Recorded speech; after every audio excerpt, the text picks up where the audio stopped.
Play dirty ಇದು mark ವಾಲ್ಬರ್ಗ್ ಅವರು ನಟಿಸಿರುವ action thriller ಸಿನಿಮಾವಾಗಿದ್ದು Donald ವೆಸ್ಟ್ಲೇಕ್ ಅವರ ಪಾರ್ಕರ್ ಎಂಬ ಕಾದಂಬರಿಯನ್ನು ಆಧರಿಸಿದೆ.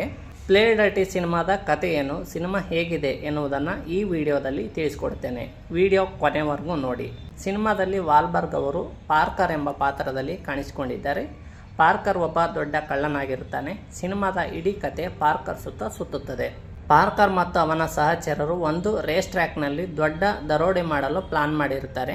ಆದರೆ ದರೋಡೆಯ ನಂತರ ಅವರ ಗ್ಯಾಂಗ್ನ ಡ್ರೈವರ್ ಆಗಿದ್ದ ಜೆನ್ ಅವರಿಗೆ ಮೋಸ ಮಾಡಿ ಪಾರ್ಕರ್ಗೆ ದೊಡ್ಡ ಗಾಯಗಳನ್ನು ಮಾಡಿ ಸಾಯಲು ಬಿಟ್ಟು ಎಲ್ಲ ಹಣವನ್ನು ತೆಗೆದುಕೊಂಡು ಹೋಗುತ್ತಾಳೆ. ಪಾರ್ಕರ್ ಹೇಗೋ ಬದುಕುಳಿದು ತನಗೆ ಮತ್ತು ಜೊತೆಗಾರರಿಗೆ ಆದ ದ್ರೋಹಕ್ಕೆ ಸೇಡು ತೀರಿಸಿಕೊಳ್ಳಲು ಹೊರಡುತ್ತಾನೆ. ಈ ಸೇಡಿನ ಪಯಣದಲ್ಲಿ ಅವನು ತನ್ನ ಹಳೆಯ ಸ್ನೇಹಿತನಾದ ಗ್ರೋಫೀಲ್ಡ್ ಎಂಬ ಮತ್ತೊಬ್ಬ ಅಪರಾಧಿಯ ಸಹಾಯ ಪಡೆಯುತ್ತಾನೆ.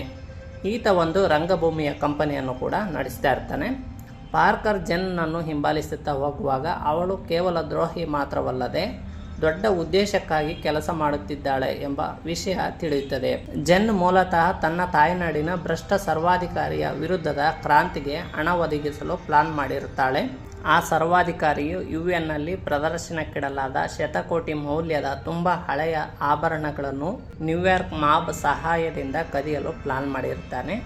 ಪಾರ್ಕರ್ ತನ್ನ ವೈಯಕ್ತಿಕ ಶೇಡನ್ನು ಬದಿಗಿಟ್ಟು ಈ ಭ್ರಷ್ಟ ಸರ್ವಾಧಿಕಾರಿ ಮತ್ತು ನ್ಯೂಯಾರ್ಕ್ ಮಾಬ್ನಿಂದ ನಿಧಿಯನ್ನು ಕದಿಯುವ ಬೃಹತ್ ದರೋಡೆಗಾಗಿ ಜೆನ್ ಮತ್ತು ಗ್ರೋಫೀಲ್ಡ್ನೊಂದಿಗೆ ಕೈಜೋಡಿಸುತ್ತಾನೆ.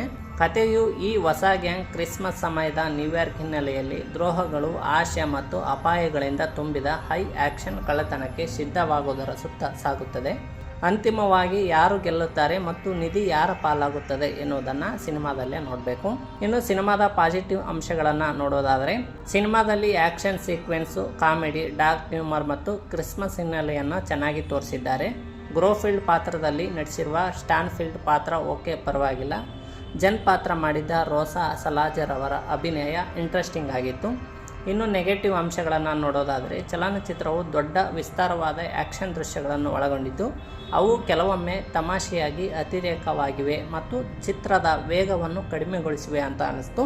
ಇನ್ನು ಪಾರ್ಕರ್ ಪಾತ್ರಕ್ಕೆ ಬೇಕಾದ ಗಂಭೀರ ಹಾಸ್ಯ, ಭಯ ಇರಲಿಲ್ಲ. ಪಾತ್ರಕ್ಕೆ ಬೇಕಾದ ತೀಕ್ಷ್ಣತೆಯನ್ನು ಸರಿಯಾಗಿ ತೋರಿಸಿಲ್ಲ. ಕಥೆಯಲ್ಲಿ ಕೆಲವು ಗೊಂದಲಗಳು ಕೂಡ ಇವೆ. ದೊಡ್ಡ ಆ್ಯಕ್ಷನ್ ದೃಶ್ಯಗಳಿಗಾಗಿ ಬಳಸಲಾದ ವಿಜುವಲ್ ಎಫೆಕ್ಟ್ಗಳು ಅಷ್ಟೊಂದು ಚೆನ್ನಾಗಿರಲಿಲ್ಲ. ಇದಾಗಿತ್ತು ಪ್ಲೇ ಡರ್ಟಿ ಸಿನಿಮಾದ ನನ್ನ ರಿವ್ಯೂ. ನೀವೇನಾದರೂ ಸಿನಿಮಾ ನೋಡಿದರೆ ಹೇಗಿದೆ ಅಂತ ಕಮೆಂಟ್ ಮಾಡಿ. ವಿಡಿಯೋ ಇಷ್ಟ ಆಗಿದರೆ ಲೈಕ್ ಮಾಡಿ, ಶೇರ್ ಮಾಡಿ, ನನ್ನ ಚಾನಲ್ ಸಬ್ಸ್ಕ್ರೈಬ್ ಮಾಡಿ ಹಾಗೂ ಬೆಲ್ ಐಕಾನ್ ಕ್ಲಿಕ್ ಮಾಡಿ.